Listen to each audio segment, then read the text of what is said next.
Saudara-saudari terkasih, apakah saudara sudah memulai hari ini dengan penuh sukacita dan punya niat untuk berbuat baik meskipun kecil? Semoga Tuhan memberkati niat baik saudara. Menurut penelitian, kita memang terlalu banyak berpikir.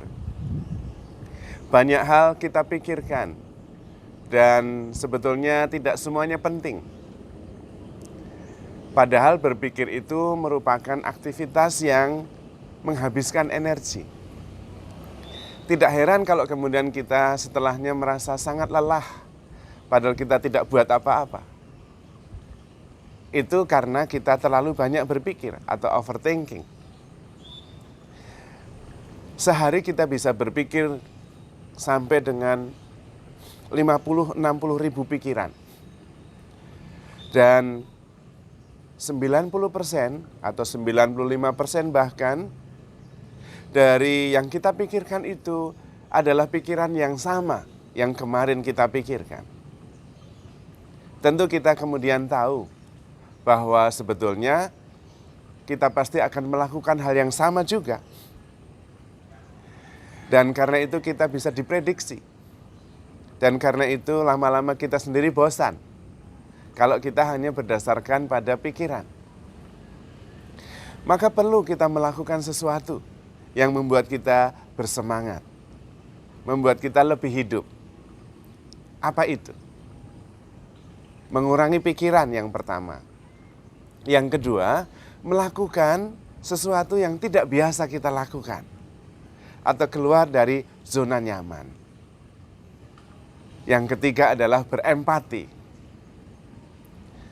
Karena memang kegiatan berpikir bukan satu-satunya dimensi dari intelijensi kita. Selain berpikir, kita juga bisa berempati.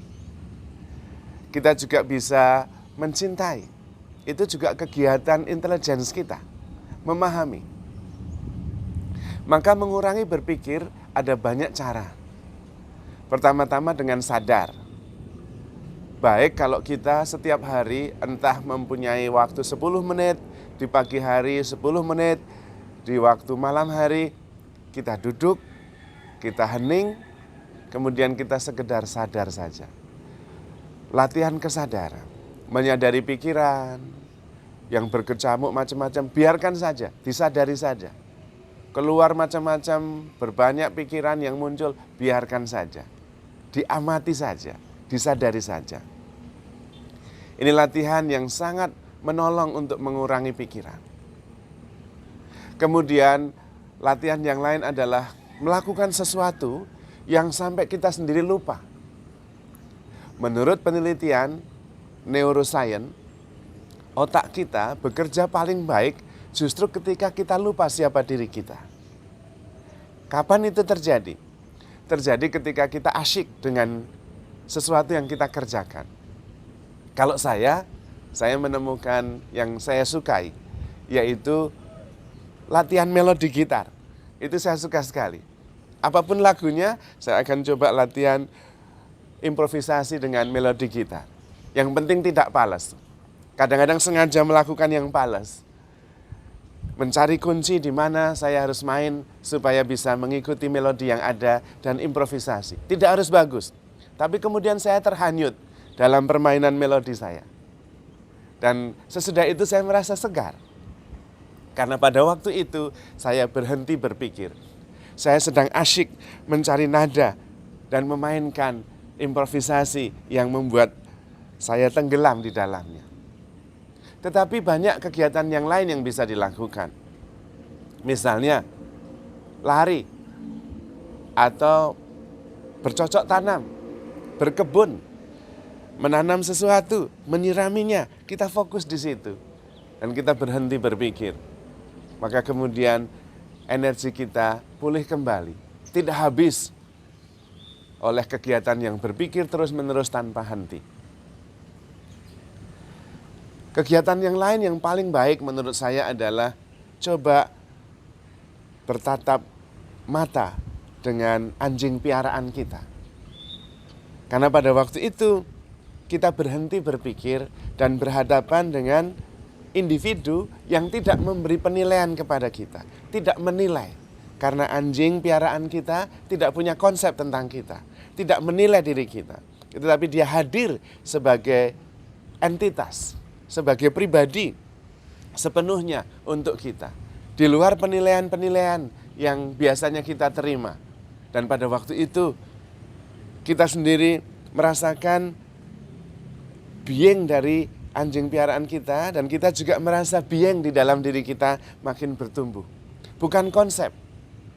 Karena kita sudah terbiasa berpikir, maka kalau kita ketemu orang yang kita temui juga konsepnya, bukan diri kita. Nah, pada waktu itu kita sungguh-sungguh berhenti berpikir, tetapi hidup sepenuhnya. Itu latihan yang berikutnya. Nah, latihan yang menarik adalah berempati. Bagaimana caranya? Mencoba memasuki alam pikiran, alam perasaan orang-orang yang kita cintai. Bagaimana sebetulnya anak saya ini? Apa yang dia pikirkan? Kira-kira apa yang ada di dalam perasaan-perasaannya? Mengapa dia berbuat begitu? Mencoba masuk di dalamnya. Dan itu berempati. Dan menarik sekali karena kemudian kita sendiri keluar dari zona nyaman kita dan berhenti berpikir, tetapi memposisikan diri pada pikiran, perasaan, hati, dan keberadaan. Bukan sekedar pikiran saja, orang lain. Santo Eugenius de Mazenod mempunyai pengalaman mistik yang luar biasa. Suatu hari pada waktu Jumat Agung, Santo Eugenius merenungkan salib dan dia seperti diangkat ke atas salib itu, dan dia seperti masuk di dalam pribadi Yesus yang disalibkan dan memandang dunia dari sudut pandang wajah Yesus, sudut pandang Yesus yang disalibkan. Itu empati. Sehingga Santo Eugenius bisa berempati, merasakan apa yang dirasakan Tuhan Yesus. Kemudian juga bisa mengalami apa yang dialami oleh Tuhan Yesus. Dan ikut memandang apa yang dipandang oleh Tuhan Yesus terhadap dunia ini. Itu berempati. Itu berarti kita keluar dari diri kita sendiri. Keluar dari rutinitas yang membuat kita menjadi lebih hidup. Dan ternyata membuat kita juga berhenti muyak dengan pikiran kita sendiri. Karena persoalan terbesar sebetulnya ada di dalam pikiran kita. Bayangkan kalau setiap hari kita berpikir antara 50.000 sampai 70.000 pikiran, dan kemudian 90%-nya itu adalah apa yang kita pikirkan kemarin dan kemarinnya lagi. Dan bayangkan kalau 90% dari 90% itu adalah yang negatif. Betapa pikiran kita itu isinya yang negatif, yang berat, yang membuat kita tidak bisa keluar dari diri sendiri. Bagaimana bisa bahagia dari situ? Maka lakukan sesuatu yang sederhana-sederhana. Tetapi tidak melibatkan pikiran kita terlalu banyak. Beberapa tips yang saya sampaikan mudah-mudahan bisa menolong kita. Dan empati itu membantu kita untuk bisa lebih mengerti dan mempunyai wawasan yang begitu luas. Sekaligus bisa menolong kita bahwa saya dan yang lain sebetulnya bisa satu ketika kita bisa berempati, memahami, mengerti. Dan itulah cinta. To love is to understand. Dan kalau Tuhan meminta kita untuk saling mengasihi, mari kita belajar berempati. Supaya bisa memahami orang lain, bisa memandang dari sudut pandang orang lain. Dan kemudian kita keluar dari zona nyaman kita sendiri. Dan kita bisa merasakan koneksi, being connected with others. Dan itu membuat kita merasa tidak sendiri, bertumbuh di dalam kasih. Mengurangi berpikir, belajar mengasihi, dan bertumbuh dalam berempati. Karena Tuhan sendiri begitu mengasihi kita, bisa mengerti apa yang ada di dalam hati kita. Maka handle yourself with care, because you are loved. Tuhan memberkati.